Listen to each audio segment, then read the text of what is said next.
All right, have you been watching what's going on in Seattle? Protesters took over City Hall, a police precinct, and half a dozen blocks in the middle of the city. The protesters then listed a whole bunch of demands that they wanted, including this: the abolition of the police department and the resignation of the mayor, reparations for victims of police brutality and retrial for all people of color who are currently serving prison sentences for violent crimes, as well as economic and health care demands. President Trump has called the protesters out there, quote, domestic terrorists. He tweeted, radical left Governor Jay Inslee and the mayor of Seattle are being taunted and played at a level that our great country has never seen before.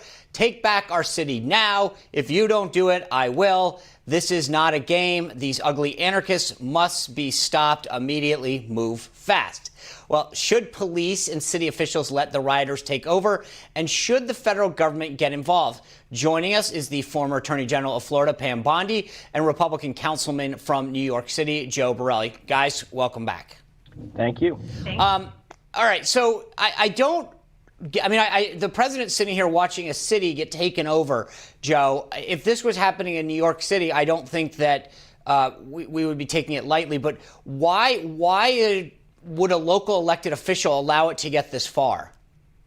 Well, they shouldn't. I mean, it's certainly a complete abdication of responsibility, both on behalf of the mayor, who probably shares some of the values of the protesters themselves, and, of course, Governor Inslee. You know, this is what happens when protesters lead to rioting, and rioting goes unchecked, and rioting seems to be, able to deliver some promises. If progressives want to take over city halls and affect change, they can do it by protesting, but they have to actually have the change happen at the ballot box and not by armed gunpoints. The term domestic terrorist shouldn't be taken lightly. But if this was right-wingers, if this was a bunch of right-wing radicals who, with armed, security and AK-47s, took over an area of a city and demanded, retribution, tribute from the local businesses, we would be calling that domestic terrorism. And I think it's a great application of the word here. Yeah. Pam, you know what else is happening that's troubling to me? Down in Florida, a couple of years ago, we had the Parkland shooting, and afterwards there was this real look at making sure that we had police resource officers in schools to protect students if an active shooter came in there. I'm now seeing jurisdiction after jurisdiction talk about pulling them out. Is this short-sighted? Sean, that's a great question. And yes, it is. When I was Attorney General, I was at Parkland. I was there the night it happened. I was there with those families, and we met with them. We took the families to meet with the president. The president sat down with these families, and all things were on the table. We discussed everything. But keeping police officers, good police officers in our schools is what saves lives. Taking them out of our schools is the most ludicrous thing I've ever heard of, especially in the world right now.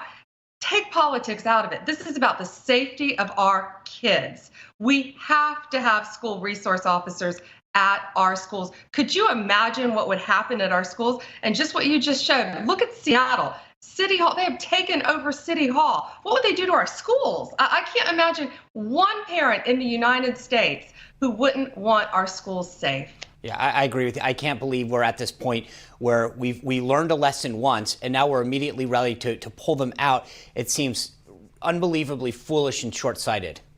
Yeah, it definitely is short-sighted. Joe, something else that's really interesting, we talked a little bit about Rudy Giuliani with this, but a lot of people are blaming President Trump for all the police brutality and the poor handling of the police. But when you look at him, he's only been in office for 3 years. This has been an issue that's been happening for a long time. So why is he taking all the heat for it? I get that we live in a world that everyone doesn't like President Trump, but why are they blaming him for all of this?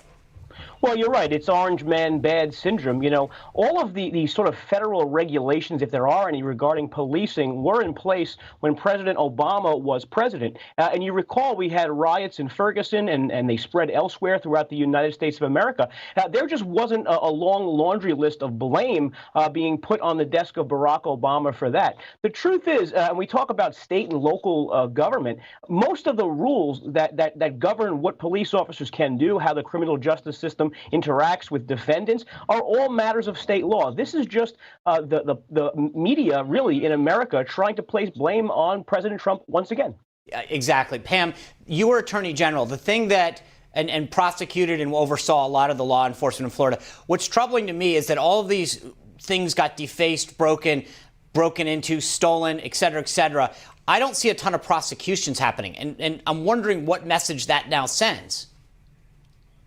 It sends a horrible message. It sends a message that it's okay to commit burglary, to steal things, to commit robbery, to beat people up. What about when the police officers go out and arrest 500 people and then the mayor orders them to release them right away so they can go out and commit crimes again? What you're showing on your screen right now, those are crimes. That's not protesting. That has nothing to do with protesting. And as a career prosecutor, it's shameful, it's sickening, and laws need to be enforced. And by the way, many of those businesses that were vandalized, I saw a lot of them in DC, the employees, the owners are Black Americans, the owners of the businesses.